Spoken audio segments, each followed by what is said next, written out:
उत्तर प्रदेश के एक छोटे से गांव की यह कहानी है। इस गांव में लड़की का जन्म किसी अभिशाप से कम नहीं माना जाता। यह गांव ज्यादा बड़ा नहीं है। ज्यादातर लोग चौधरी अजमेर सिंह के भट्टे पर मजदूरी करके अपना पेट पालते हैं। उसी भट्टे पर धनवा नाम का एक आदमी भी काम करता है। उम्र लगभग 45 साल, अविवाहित और अकेला। शादी की उम्मीद उसने बहुत पहले ही छोड़ दी थी। उसे यकीन था कि वह उम्र भर कुंवारा ही रहेगा, लेकिन एक दिन गाँव का पुजारी उसके लिए एक लड़की खोज लाता है। उस लड़की का नाम है भवरी।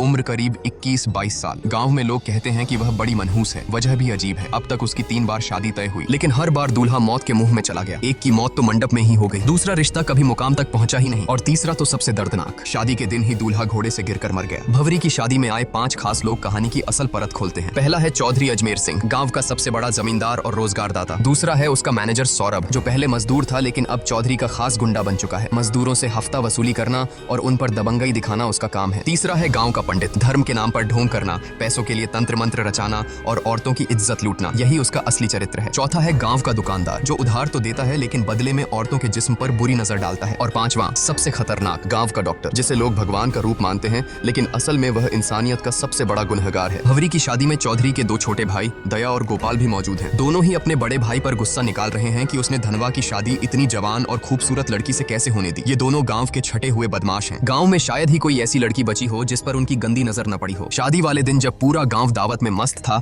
उसी रात चौधरी के दोनों भाई ने वह किया जिसकी किसी ने कल्पना भी नहीं की थी। वह गांव की एक मानसिक रूप से विक्षिप्त लड़की बसंती को बहला फुसलाकर जंगल में ले गए और दरिंदगी की सारी हदें पार कर दी। उसके बाद इस डर से कि कहीं वह किसी को सच न बता दे, उसे बेरहमी से मार डाला और लाश नदी में फेंक दी। उन्हें लगा कि यह मामला भी वैसे ही दब जाएगा जैसे पहले दबते आए हैं, लेकिन इस बार बात केवल कुकर्म तक सीमित नहीं थी, ये हत्या भी थी। गाँव के लोग सन्न थे और पुलिस इंस्पेक्टर की चौधरी से पुरानी दुश्मनी भी सब जानते थे। अगले ही दिन जब चौधरी अपने भाइयों को पश्चाताप कराने मंदिर ले गया, तभी इंस्पेक्टर ने वहां धावा बोल दिया। पूरे गांव के सामने उसने चौधरी के भाइयों को पकड़ लिया और जब चौधरी बीच बचाव करने आया तो इंस्पेक्टर ने गुस्से में उसके गाल पर ऐसा थप्पड़ जड़ा कि पूरा मंदिर गूंज उठा। इंस्पेक्टर ने गरजते हुए कहा, औकात है तो करा लेना अपने भाइयों की जमानत, लेकिन इस बार कानून की पकड़ से कोई नहीं बचेगा। भले ही उसके पास सीधे सबूत न थे, मगर उसे यकीन था कि डीएनए टेस्ट सच को उजागर कर देगा। थाने पहुंचने पर दोनों भाइयों की ऐसी खातिरदारी की गई कि आखिरकार उन्होंने सब कुछ कबूल कर लिया। चौधरी ने शहर के वकील से सलाह ली, लेकिन वकील ने साफ कह दिया कि मामला बहुत पेचीदा है, जमानत मुश्किल ही नहीं नामुमकिन है। हाँ, सेटिंग की जाए तो रास्ता निकाला जा सकता है, लेकिन इसके लिए मोटी रकम चाहिए। चौधरी के पास उस वक्त पैसे नहीं थे। तभी गांव का पंडित उसकी मदद के लिए आया और बोला, चिंता मत करो चौधरी, मजदूरों की मजदूरी से पैसे काट लो। 300 मजदूर हैं, हर किसी की आधी मजदूरी रोक लो, देखते देखते रकम पूरी हो जाएगी। और हुआ भी वही, मजदूरों की आधी मजदूरी काट ली गई। मजबूरी में मजदूर काम छोड़कर भी नहीं जा सकते थे, क्योंकि आसपास दूसरा कोई भट्टा ही नहीं था। जो विरोध करता उसे धमकियां मिलती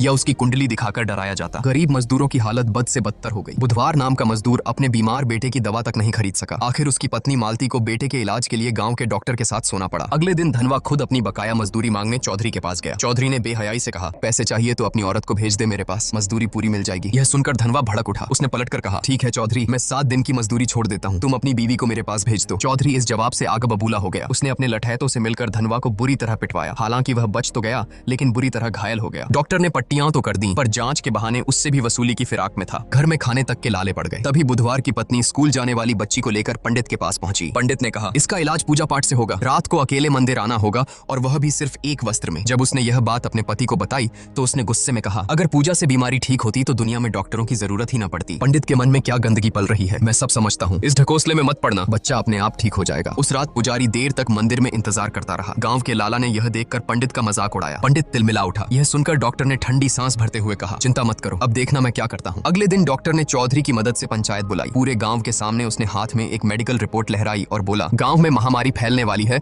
और इस बीमारी का कारण है धनवा। लोग सन्न रह गए। बीमारी का नाम किसी ने सुना नहीं था, लेकिन रिपोर्ट देखकर सभी डर गए। गांव अनपढ़ और अंधविश्वासी था, इसलिए डॉक्टर और चौधरी का झूठ आसानी से सच मान लिया गया। भीड़ में खुसुर पुसुर होने लगी। नतीजा यही निकला कि धनवा को गांव से बाहर निकाल दिया गया। बेचारा धनवा गांव के बाहर एक टूटी फूटी झोपड़ी बनाकर रहने लगा। उसने भवरी को भी खुद से दूर कर दिया ताकि उसे भी ये बीमारी ना लग जाए। भवरी अकेली पड़ गई। गाँव में अब उसके लिए जीना और भी मुश्किल हो गया। काम की तलाश में उसने चौधरी के भट्टे का रुख किया, लेकिन वहाँ उसकी जिंदगी नरक से भी बदतर थी। मजदूरों और लठैतों की नजरें उसके जिस्म पर गिद्ध की तरह टिकी रहती। इसी दौरान मुंबई से एक जवान लड़का गांव आया। वह मजदूरों की हालत पर डॉक्यूमेंट्री बना रहा था। उसकी देखभाल का जिम्मा भवरी को दिया गया। खाना पकाना, सफाई करना। शूटिंग पूरी होने के दिन मूसलाधार बारिश हो रही थी। लड़के को छोड़ने जाते वक्त रास्ते में दोनों भीग गए और अंधेरे में एक दूसरे से लिपट गए। भवरी को लगा कि यह पल किसी ने नहीं देखा, लेकिन सोरेन के आदमी ने उन्हें रंगे हाथों देख लिया। अगले ही दिन यह खबर आग की तरह गांव में फैल गई। 5 बड़े रसूखदार बौखला गए। लड़के को सबके सामने बुरी तरह पिटवाया गया और पंचायत में भवरी पर आरोप लगाया गया।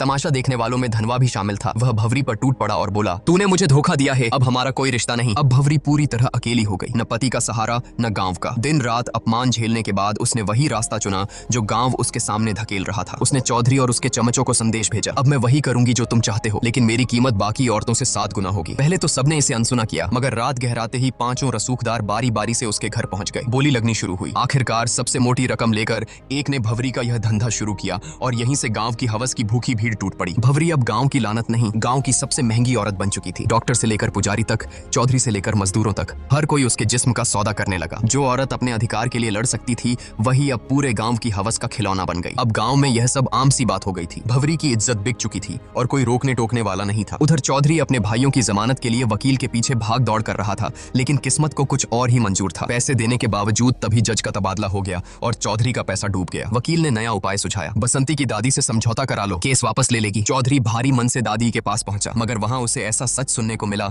जिसने उसकी रूह तक हिला दी। दादी ने कहा, बसंती तेरी ही बेटी थी। चौधरी का दिल धक से रह गया। असल में सालों पहले उसका एक अवैध रिश्ता था और उसी से बसंती पैदा हुई थी। वह भले ही दिमागी तौर पर कमजोर थी, लेकिन खून तो चौधरी का ही था। यह सच्चाई जानकर चौधरी भीतर से टूट गया। गहरी खामोशी और तनाव ने उसकी आत्मा को ही घेर लिया। वह किसी से बात नहीं करता, हर वक्त गुमसुम बैठा रहता और आखिरकार मानसिक दबाव से उसकी मौत हो गई। किसी को समझ ही नहीं आया कि चौधरी जैसे ताकतवर आदमी का अंत ऐसे कैसे हो गया। लेकिन चौधरी की मौत के बाद भी गांव की गंदगी बंद नहीं हुई। इसी बीच डॉक्टर की बेटी भी बीमार पड़ गई। गुपचुप इलाज कराने पर पता चला कि उसे एड्स हो गया है। गुस्से में डॉक्टर उसे मारता पीटता रहा और पूछता रहा कि किससे मुंह काला किया। लड़की ने बताया कि उसका अफेयर डॉक्टर के असिस्टेंट मनु से था। जब मनु की पिटाई हुई तो उसने कबूल किया कि वह भवरी के पास भी जाता था। यह नाम सुनते ही डॉक्टर का चेहरा जर्द पड़ गया। उसे याद आया कि वह भी भवरी के पास कई बार जा चुका है, यानी कि भवरी अब मौत की वजह बन चुकी थी। धीरे धीरे पूरे गांव में मौतों का सिलसिला शुरू हो गया। औरतें हों या मर्द, सबकी हालत बिगड़ने लगी। जब मीडिया तक यह खबर पहुंची कि गांव में महामारी फैल रही है, तब 100 से ज्यादा शवों की जांच की गई। रिपोर्ट सामने आई तो एड्स का पता चला। गांव में हाहाकार मच गया। अब लोग किसे दोष दें? सबकी उंगलियां धनवा की तरफ उठी, क्योंकि वही था जिसे सालों पहले एड्स की बीमारी हुई थी। गुस्साए गांव वाले उसे पीट पीट कर थाने ले गए, लेकिन जब उसका खून टेस्ट हुआ तो सच्चाई सबके सामने आई। धनवा को कभी बीमारी थी ही नहीं। असल में डॉक्टर ने पंचायत में झूठी रिपोर्ट दिखाई थी। असली बीमारी भवरी तक पहुंची थी उस मुंबई वाले लड़के से जो डॉक्यूमेंट्री शूट करने आया था। वहीं से यह जहर पूरे गांव में फैल गया। अब गांव वालों का गुस्सा फट पड़ा। सच्चाई जानकर उन्होंने डॉक्टर, लाला, पंडित और सोरेन को घेर लिया। पुलिस ने भी आंखें मूंद लीं